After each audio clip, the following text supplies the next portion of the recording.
Hello guys, so Lolo, this is for Gemini.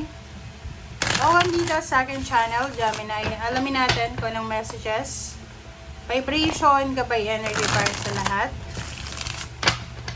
Please comment down below if you resonated, guys. Okay. This is for Gemini.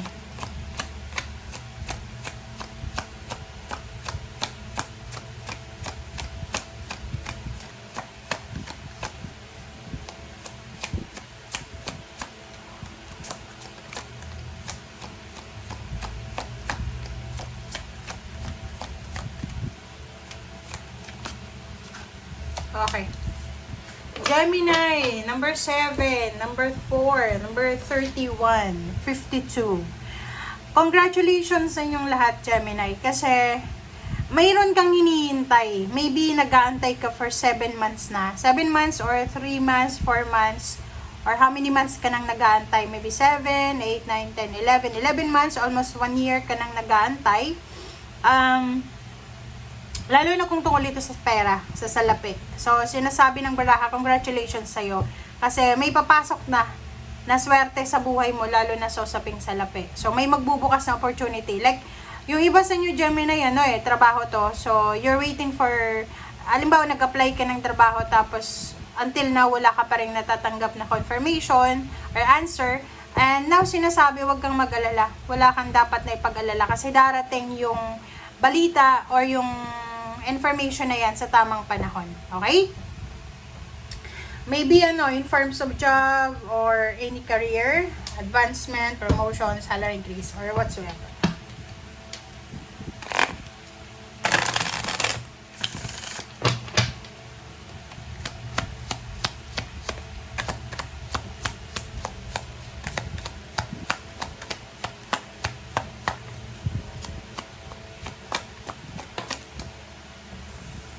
Alright, wow, travel. So, kailangan mo mag-travel. So, sinasabi ng barahan na you need to prepare your documents, your clothes, your belongings para dito. Pwedeng there's an offer of job international or sa malayong lugar. So, you need to prepare yourself.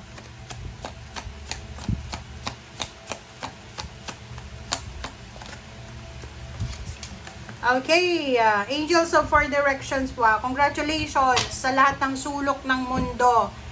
There's an opportunity, there's a possibility na makatravel ka, makapunta ka, makapag-explore ka. So, congratulations, Gemini.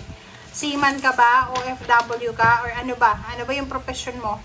Kasi sabi ng baraha sa'yo dito, maraming oportunidad ka na makapag-travel, makapag-explore sa 4 na sulok ng mundo. Okay.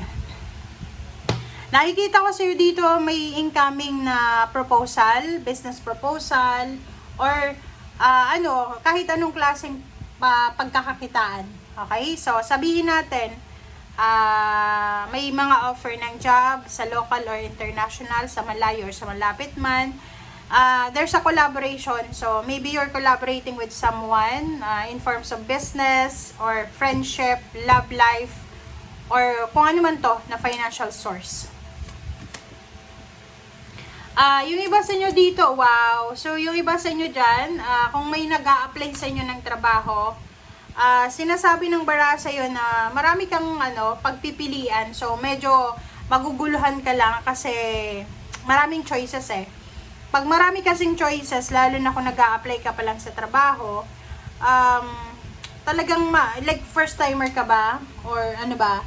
Kasi sa nakikita natin dito, kailangan mo mag-focus dito, analyze the situation.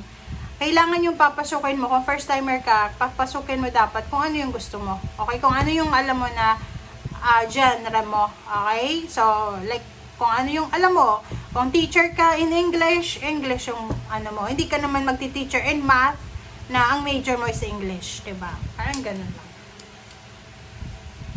Ay, 6 of Earth. Wow! Congratulations! There's a financial help from fire sign Leo, Aries, Sagittarius, from Earth signs Virgo, Capricorn, and Taurus. So, kung may mga kapamilya kayo, karelasyon, ka-connection na fire sign, Leo, Aries, Sagittarius, and Earth signs, sila ay to the rescue. Napaka-generous ng mga taong ito. And sila yung magbibigay confidence sa'yo. Like for example, yung fire sign, wala siyang pera na may isusuporta sa'yo sa mga plano mo.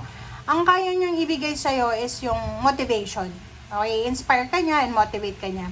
And yung earth signs naman, I don't know kung sino siya, Virgo, Capricorn, Taurus, pera, yung pwedeng ibigay niya sa'yo na suporta. Sa usaping health and relationship, wala kang dapat na alalahanin. At the same time, kung ano man tong kinocultivate mo ngayon, sinasabi ng barahan na magdadala to sa'yo ng sobra-sobrang contentment, luxurious independence, parang may enjoy mo yung financial independence pagdating ng araw. So, ituloy mo lang kung ano tong mga pinaplano mo ngayon. Okay. Kung looking for relationship ka naman, Gemini, if you're looking for a relationship, there's a possibility na maka-encounter ka ng mga tao na pwedeng maging parte ng relationship mo or maging siya yung maging karelasyon mo, but you need to be careful. Okay?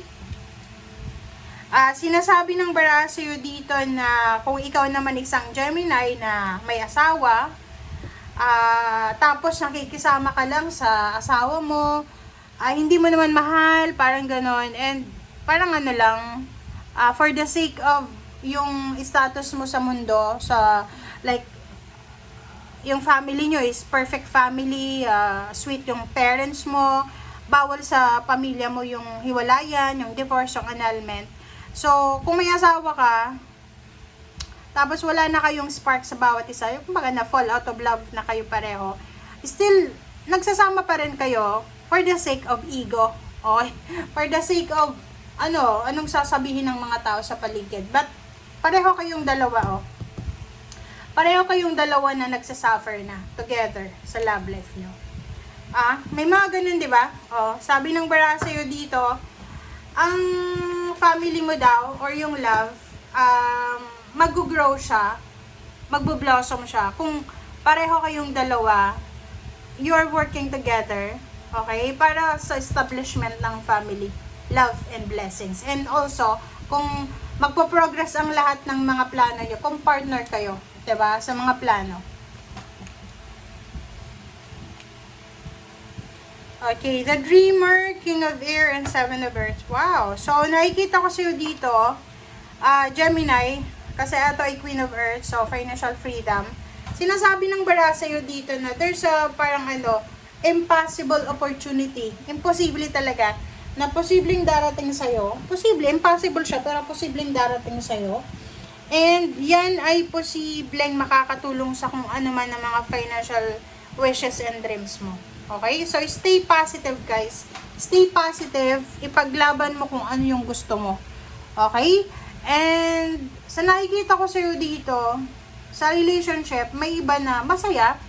Kasi, working together yung partnership yung dalawa. Pero yung iba, magkasama sa bahay, pero hindi, parang wala nang spark, wala nang heat, parang ganon. Okay? Wala nang fire.